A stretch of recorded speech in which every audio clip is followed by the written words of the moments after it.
رجب علی خیاط عشق کیمیا اردو کے اندر بھی کتاب ہے، اگر آپ لوگوں کو فرصت ملے تو آپ ضرور پڑھیں۔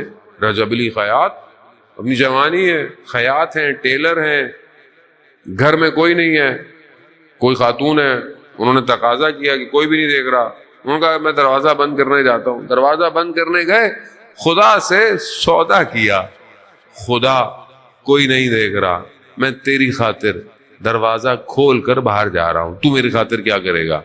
بس یہ کیا، اللہ نے عالم غیب کا پردہ ہٹا دیا۔ وہ یہاں رجب علی خیاط کو اتنا سب کچھ کھل گیا کہ کوئی اگر آ کر اپنی مشکل بیان کرتا تھا تو اس مشکل کی وجہ کیا ہوتی تھی رجب علی خیاط بتا دیتے۔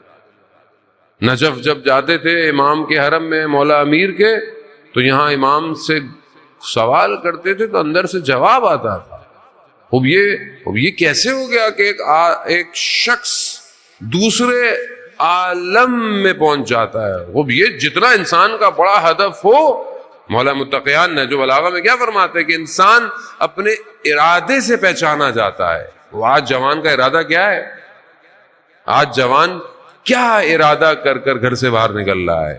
آج جوان سوتے وقت کیا ارادہ کرتا ہے کہ کیا میں تہجد کی نماز میں اٹھوں گا یا نہیں اٹھوں گا؟ اب جس کا ارادہ ہی نہیں ہے تہجد نہیں پڑھنی، فجر بھی ہو گئی تو ہو گئی، نہیں ہو گئی تو خیر ہے، کوئی مسئلہ تھوڑی ہے، تو اس کا ارادہ کتنا ضعیف ہے، اسے پھر کیا ملا؟ لیکن جو باوضو ہو کے سوئے اس نیت کے ساتھ بھی کہ پروردگار میں ضعیف ہوں، کمزور ہوں، مگر میں رات کو تجھ سے باتیں ضرور کرنا چاہتا ہوں، بس نیت کر کے سویا، خدا اس کی ساری رات کو عبادت میں شمار کرتا ہے۔ اب یہ ہدف ہے نا اس کو سونے کا بھی بیکار سو بھی نہیں رہا، یعنی جو با مقصد جوان ہے وہ سونے کو بھی ضائع نہیں کر رہا، باوضو کے سو رہا ہے کہ اگر یہی موت آ جائے تو کم از کم عبادت میں تو پرواز کروں گا۔